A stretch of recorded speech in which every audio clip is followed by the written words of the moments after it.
The Digimon Card Game is a brand new card game where you hatch and digivolve and fight powerful Digimon using inherited abilities, option cards and Tamers. How do you play?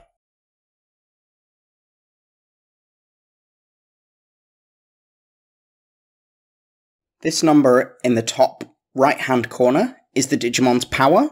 This dictates how strong it is in battles with other Digimon. If this reaches 0, the Digimon will be automatically deleted and put into your trash. This next number is the Digimon's play cost. This is how much memory you need to spend in order to play this Digimon outright from your hand without digivolving. This number is the Digivolution requirements. This is what you need in play to digivolve on top of it. So this Rise Greymon needs to be played on top of a level 4 red or yellow Digimon, and instead of playing the play cost of 8, you would play 3 memory. This top text box is the Digimon's main effect. It will tell you what it can do, when it happens, and if you need to play any costs. This box has the Digimon's level and the card name, and also a few other bits and pieces like its type, which is relevant for certain matchups. This bottom box is the inherited effect of the Digimon. This is for when you digivolve on top of this Digimon, they gain the inherited effects of all of their Digivolution materials underneath them.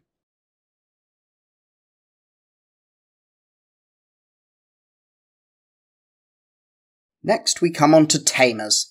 These are continuous effects that stay in play once you play them from your hand and provide you with long-lasting benefits, such as giving you more memory. Like Digimon, the number in the top left-hand corner is the play cost. The main text box, the top text box, is the effect it has when it's on the field. And the bottom text box with a padlock is the effect that activates when it's attacked in security.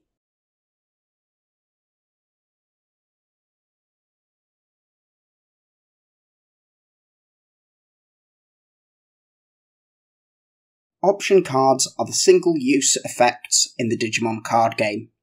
To play them, you must control a Tamer or a Digimon with the same colour as the option card you wish to play.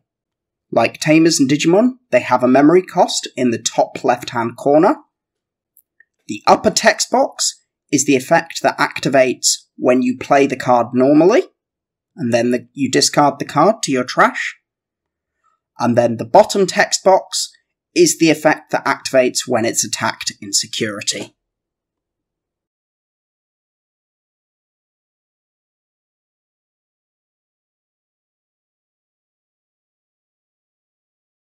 The final card type we're looking at are Digi Eggs. These are special types of Digimon that reside in the Digi Egg deck, and they cannot be played in the normal play area. They only have inherited effects when they're digivolved on top of.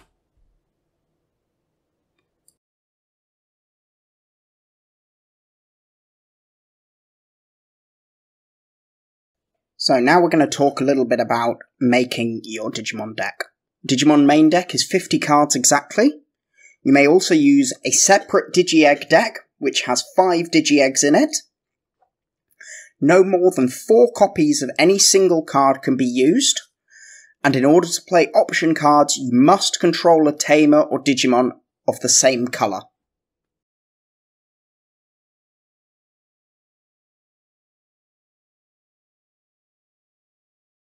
Now we're going to talk about the memory gauge, which is the most distinctive part of the card game. This is shared between both players, as you can see, and goes from 0 to 10 on both sides. To pay any costs, you move the memory counter that number of spaces towards your opponent's side. If the counter passes onto 0, so goes to 1 on your opponent's side or beyond, it becomes their turn once all effects have finished resolving. If effects would take it back to your side, your turn carries on. At any point in your turn, you can choose to pass to your opponent, but you will set their memory to 3. There must be enough space to pay the cost. If the counter is on 0, you cannot pay something that costs more than 10. So to pay a 13 cost Digimon outright, you would need to have the counter on at least 3.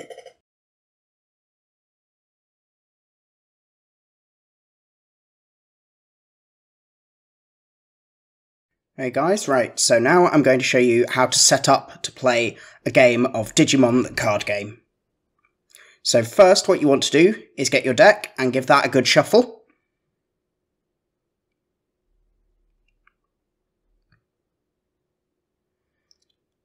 Then take your Digi Egg deck and give that a shuffle as well.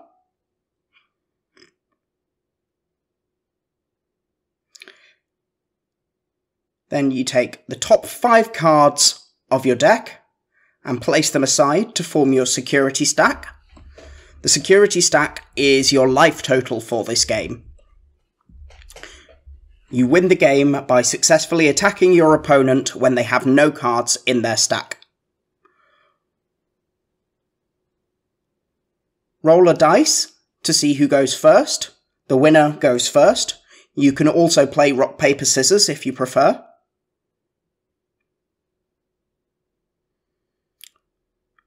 Draw 5 cards from the top of your deck. This is your starting hand.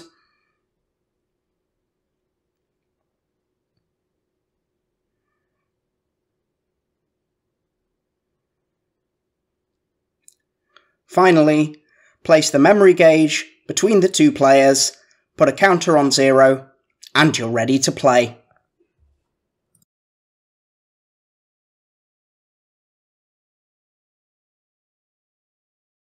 Right, so now I'm going to talk you through the basics of a turn in the Digimon card game.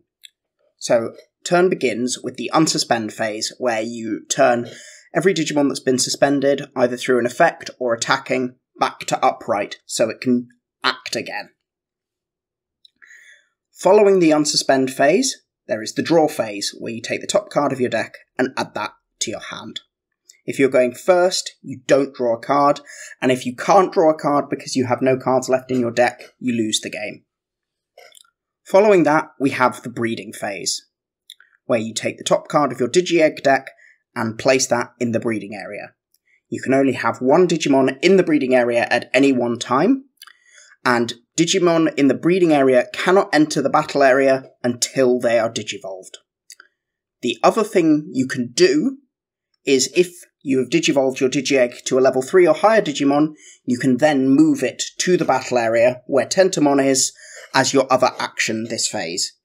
You can only take one of those actions, so hatching or moving out of the breeding area in this phase. So now we get onto the main phase, where you can do any 5 actions. You can play Digimon, play options, play Tamers, digivolve, and attack. So, here I'm digivolving my Tentomon into Togemon.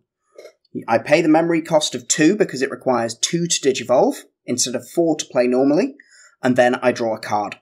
When you digivolve, you need to make sure that you move your Digimon up so you can see any inherited effects underneath, like I do here.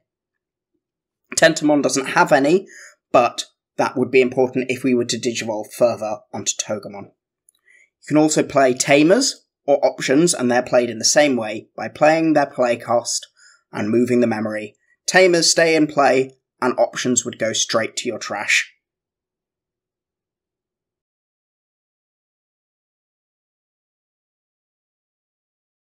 Now let's go over how to attack with our Digimon.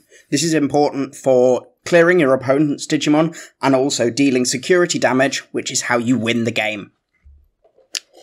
So, to attack, you declare you're attacking. You can either choose to attack a player or attack a suspended Digimon of your opponent's. So, you suspend your Digimon by turning it 90 degrees and declare your targets. If you're attacking a Digimon, you compare the 2 Digimon power, and the one with the lower power is deleted and goes to its owner's trash pile. If you want to attack your opponent's security instead, you declare your attack, and then you flip over the top card of their security pile. If it's a Digimon, you again compare their power, and the lower one will be deleted and sent to its owner's trash. Importantly, regardless of whether the security Digimon was higher or lower, it will go to its owner's trash unless it has an effect that says otherwise. If, on the other hand, you reveal a Tamer or an option card instead, that will interact very differently. Option and Tamer cards have specific security effects, which are written in the box at the very bottom of the card next to the padlock. And it will say, activate this card's main effect in this case, which is to suspend one of your opponent's Digimon, and then you add it to your opponent's hand instead of sending it to the trash. Others may just say, play this card without playing its memory cost, activate this card's effect, or do something else. One important thing to note is Digimon cannot attack the turn they're played. To win the game, you attack your opponent while they have an empty security stack.